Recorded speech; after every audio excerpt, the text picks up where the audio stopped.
Gaganyaan soars, opening space's doors. Brilliant hopes set for liftoff.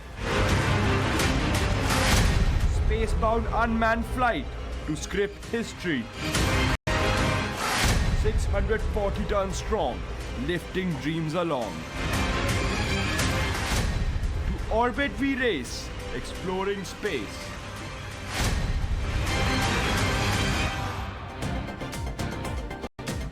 India's space agency is getting ready to create history as it officially began the assembling of the spacecraft for Gaganyaan mission ahead of its scheduled launch in 2025. The Indian Space Research Organization began the assembling of India's first uncrewed flight today with the Human-Rated Launch Vehicle Mark III or HLVM-3 being brought together at the Satish Dhawan Space Center in Andhra Pradesh, essentially marking the start of the Gaganyaan launch campaign. Now, the Gaganyaan spacecraft, or HLVM-3, is an evolution of the earlier LVM-3, or Light Vehicle Mark III, and has been specifically designed for human space flight with enhanced safety systems. It is a three-stage vehicle standing 53 meters tall, weighing 640 tons, and is capable of carrying 10 tons to low Earth orbit, or LEO, as it is called.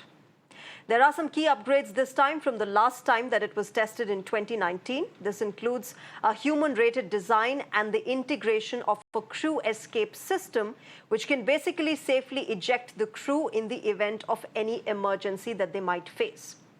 Today at 8:45 a.m., ISRO began stacking the nozzle end part of the S-200 solid rocket motor. The L-110 liquid stage and C-32 cryogenic stage are also ready for integration at the launch complex. Meanwhile, the two modules, the crew module, which has safety margins and re-entry technologies, and the service module, are being integrated at the Vikram Sarabhai Space Center and the U.R. Rao Satellite Center, respectively. This first Gaganyaan flight, remember, will also contribute to India's long-term vision of building the Bharatiya Antariksh Station similar to ISS. So this is a fascinating sector that India has been indulged in, is involved in, and now is planning to soar newer heights in. Let's try and get an understanding of what's been happening and what started today and why it is so significant for India's space sector. On Global Mirror, I'm joined by Manish Purohit. He's a former ISRO scientist. I'm also joined by Jijit Nadumuri Ravi, former scientist at ISRO, and he was part of many GSLV launches and the Chandrayaan-1 study phase. Good evening and namaskar to both of you gentlemen. Mr. Ravi, let me begin with you first. This, for many reasons, and more reasons than one, is a significant moment for India's Gaganyaan mission. Can you simplify for our viewers what started today at the Satish Dhawan Space Center when we talk about assembling the spacecraft? Yes. If you look at whatever currently we have, is the entire the launch vehicle system itself. It has got three stages. One is a solid stage, as well as the liquid propulsion stage, as well as the cryogenic stage. And on top of that, you have the orbital module. And orbital module itself consists of two parts. One is the crew module, and there is another module to uplift it from the LEO orbit, that is low Earth orbit, to a higher orbit that's around 400 kilometers. So these are the kind of major components of the launch vehicle, and it is very similar, at least in structure, to the GSLV series where I have worked.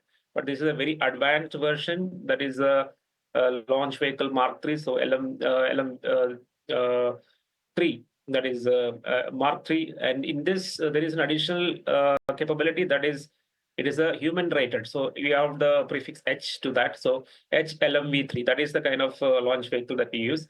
And of course, the main module of it is, it will be coming as the fourth stage of the launch vehicle above the cryo stage, where you have the astronauts having a little bit space for their for sitting, as well as living in that. It's a kind of a livable environment where you have the human conditions enabled. Okay. And of course, we had a lot of experiments happening, like, for example, you have the crew recovery module experiments. Everything happened in the last 2 years. And very recently, the cryo stage of the launch vehicle, we have done all the kind of tests. There was around 14 to 15 kinds of tests that have been undergone. And this is kind of final stages of assembly where the solid booster part of the launch vehicle is getting assembled, that you are showing in the that's today's Okay. activity. Yeah. So this is the final stage, Mr. Ravi, as you said. Mr. Manish Purohit, ISRO began the stacking of the nozzle end segment of the S-200 solid rocket. These are simple English words, but they have very deep technical meaning, which people like me and a lot of our viewers who are not related to space technology do not understand. Why is this important, and what are the kind of challenges that ISRO might face now in its final stage of assembling the spacecraft for Gaganyaan mission? Good evening, Shreya. So let me explain what actually ISRO has started doing. So I think this is visible, right? So what you see on the sides, these are the solid boosters. Yeah. And each part weighs around 2 lakh kgs. And what they are talking about is this red thing that you can see. So they have started stacking that part. The end of the nozzle part, they have started stacking. So these are the two solid boosters that will be there on the human rated LVM3 that will be used for the G1 flight. Actually, there is going to be G1, G2, G3, then H1, then G4, H2, G5. So these are the sequences of flights that are going to happen. This is uncrewed flight, means on top where we have this payload fairing, there will be a crew module here, the crew escape system, service module, crew module, and crew escape system will be here. You might have seen that pointed nose kind of a thing in the images that are being shared by the ISRO. So there will be nothing in that. It will be unpressurized. So what they have done right now is they've started stacking these side boosters. Then will come this central stage, that is the liquid 110 L110 stage. So it is having two Vikas engines here. You can see two Vikas engines are there. And on top of it, there will be a C-32. And this is one more interesting aspect of this present information that ISRO has shared, because C-32 is uprated version of the existing cryo engine that we are using for the third stage. Means this particular C-32 engine will be having more thrust capabilities, means it will be able to generate more force and it will be able to carry more propellant. So with more fuel and more thrust, we will be having a C-32 stage. Actually, C-32 stage, that is the third stage that comes here, it will be here. So that can enhance the liftoff capabilities of the whole launch vehicle. So they have just started today, and this Okay. it's a very good coincidence that 10 years back on the same day we have conducted a care mission in which LVM3 was used, GSLV Mark 3 was used, and we have just done all the processes for the re-entry and recovery of the capsule, the crew module capsule. Just 10 years back we have done that experiment. So on the same day, 10 years in future, right now we are at that moment where we have started our Gaganyaan G1 missions preparations. Can I also understand from you, Manish Purohit, then, you explained this wonderfully and simplified for our viewers what might have been happening. But how does this move forward? Is there any sort of challenge that ISRO might face in assembling, or are these, tried and tested earlier? Now you just need to stack them up and get ready for the mission ahead. Yeah, so actually, LVM3 has already taken various flights and it's a very successful launch vehicle for ISRO. It has taken our Chandrayaan-3 to the orbit. They have modified it. So stacking of these parts, it's just like they have done in the previous missions. Only thing is, there are slight changes in the structure. Why? Because LVM3 has not taken any Gaganyatri into the space yet. So these are the changes that have been done. But assembling the vehicle, that can easily be achieved, and ISRO will do it very comfortably. The main challenge will be during the flight, because it's a G1. G1 mission is mostly for getting the values, in-flight values and different parameters we have to check, because we want to get ready with the system when we are sending our crew in the crew module. So initially there will be G1, G2 and G3. Three flights will be there. In these three flights, there won't be any crew.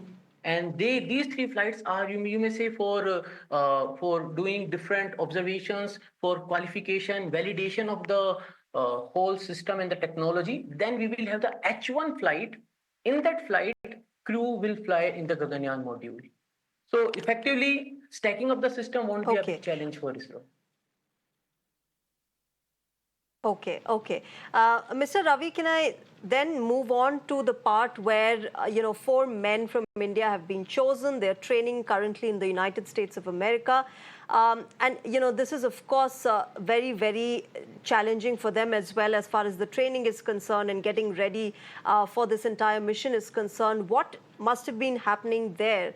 What is happening in the US that these men are training for? What are they going through this entire process?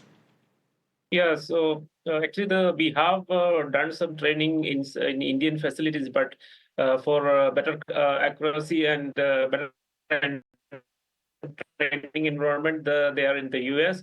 So there is a better kind of training facilities for the zero gravity kind of training that they require. Some of them is done in underwater, but some others using different other methods by which we generate the zero gravity, like drop from the high altitude using a flight, or even a little more advanced kind of launch, no, high altitude kind of launches from where you get this. So major part of the training will be to the zero gravity kind of, and of course, no, there are so many other disciplines that a kind of astronaut or a crew has to undergo, and there is no other place other than US, which has got a kind of very long history of space flight. So there are veterans and experts who can actually give a very kind of focused professional training to our astronauts. So some of this, of course, like military kind of fitness kind of training and alertness, and then zero gravity, and then especially these are pilots, so they need to be transformed into kind of astronauts. So that's what basically will be going on. Okay. Okay. Okay. Since we are talking about astronauts, gentlemen, let me also shift my focus to Sunita Williams and her colleagues who are stuck in space. I request you to stay with us as we tell our viewers more of what's happened there. Ladies and gentlemen, NASA has announced another delay in the return of astronauts Sunita Williams, Nick Hague, Alexander Gorbanov, and Butch Wilmore. These people have been, remember, aboard the International Space Station since June 2024. As per NASA, the astronauts will remain there at least until late March 2025 now, further postponing their mission to return home. Elon Musk's SpaceX Crew 9 mission is going to bring them back. In the past few months, remember, there have been concerns about the health of the astronauts in space, with Sunita Williams even clarifying on camera that the weight loss is due to gravity and other space conditions. NASA's next crew of 4 was supposed to launch in February 2025, followed by the return of Sunita and her colleagues. But SpaceX says that it needs more time to prepare the brand new capsule for the liftoff. NASA had said that it considered using a different SpaceX capsule to fly up the replacement crew in order to keep the flights on schedule, but it decided that the best option was to wait for the new capsule to transport the next crew. So that is where we are as far as Sunita Williams and her colleagues who are stuck in space at the ISS are concerned. Let me go back to my guests on Global Mirror. Manish Purohit, what is happening? It's been so many months. We keep hearing that they're going to come back. Then there was, of course, Elon Musk, who was gotten on board to get this entire thing sorted. First date was February 2025. Now that's further delayed. Help us understand why this delay is happening. What's really happening? See, actually, we get to know about all these developments in bits and pieces. But the planning that is already being done is for the years and months and years together. So if you talk about different missions to the International Space Station, so International Space Station is having different ports where the crew modules goes and docks. So this means the vehicle that carries the astronauts or the cosmonauts to the International Space Station, those vehicles, they just dock with the International Space Station, and there are some designated locations where they have to approach and get in contact with that whole big body of the International Space Station. Now, the thing is, these it's just like traffic, a huge traffic that's happening right now in the space when crew modules are taking astronauts up in the space, few are coming back, few modules are carrying cargo. Recently, just a day back, SpaceX Dragon has come back after supplying the cargo, means supplies for the food and other stuff, and bringing back the waste from the International Space Station. What they want to discard, they will send it back to the cargo Dragon capsule. So all this thing is planned way ahead in the with the future, taking the possibilities of all the contingencies. If something goes wrong, then what will be done? Because if an astronaut is flying in a particular crew module, let's take the scenario of Sunita Williams only. Sunita Williams went in June on Boeing Starliner. Boeing Starliner will be having its own specifications. Now, let me relate this with our Gaganyaan. So, for our Gaganyaan crew module, specific suits are being designed, specific seats are being designed. So, this means for every crew module that carries the astronauts or cosmonauts, there are some specifications about the suits, the space suits they wear, the seats on which they simply fit in, and that supplies them the support system and they are in the flight. So Starliner is having a different system. Dragon was having a different system for the SpaceX. But then it was already in the contingency plan that if something goes wrong, who's going to bring them back? So that's why when the Crew 10 flew to the International Space Station, Crew 9 went to the International Space Station on Dragon. So out of four, two seats were occupied by the astronauts and two were just vacant because it was supposed to bring Sunita and Butch Wilmore back from the International Space Station. But when they will come back, at that time, one more vehicle will fly. So a vehicle will go to the International Space Station and the other vehicle will bring the astronauts back. Now, as per the schedule, it was supposed to happen sometime in Feb.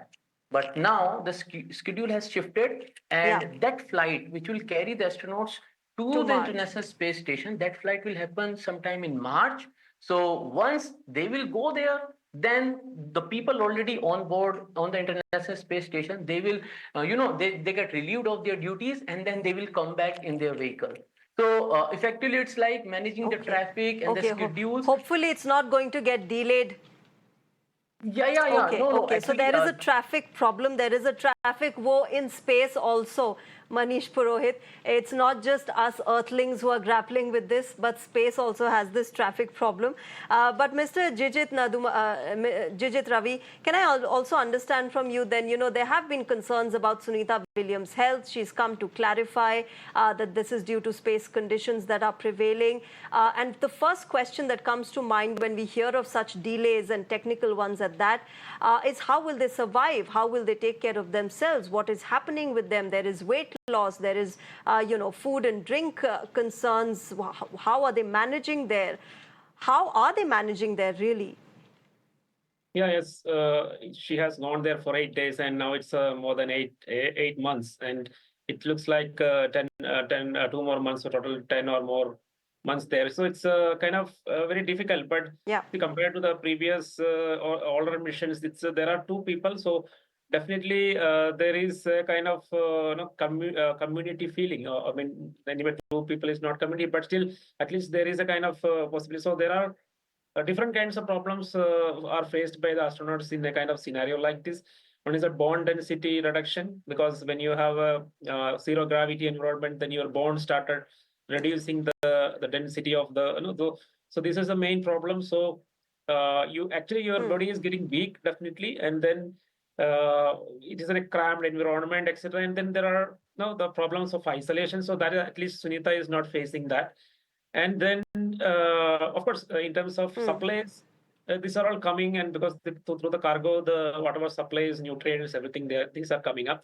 And of course, nowadays all the space stations have some kind of physical exercise-based systems. So those are in place. So a large amount of damage to the body can be reduced, but this bone density reduction is actually it's not avoidable. So she has to come back here, spend some few 6 months, then only that recovery will happen. It's a kind of a sacrifice from side for this mission, Yeah. I would say. Yeah, so it's not just physical challenges that they're facing, there are mental challenges that they may be Yes. facing as well. And these won't end when they come back to Earth. They will have to take their own time to come back and, come back into normalcy, to say the least. But we'll leave it there. Hopefully, they will be back soon in March 2025, and that date will not be delayed anymore. Thank you very much to both of you gentlemen, Manish Purohit and Jijit Nadumuri Ravi, for joining us on Global Mirror and giving us a wider understanding of what is happening in India's space sector, as well as with Sunita Williams and William Butchmore. With that, ladies and gentlemen, it's a wrap on Global Mirror, but news and updates will continue on Mirror Now. Thank you very much for joining us tonight. Good night. Bye-bye. Up next is Sneha Koshi with Beyond the Headline.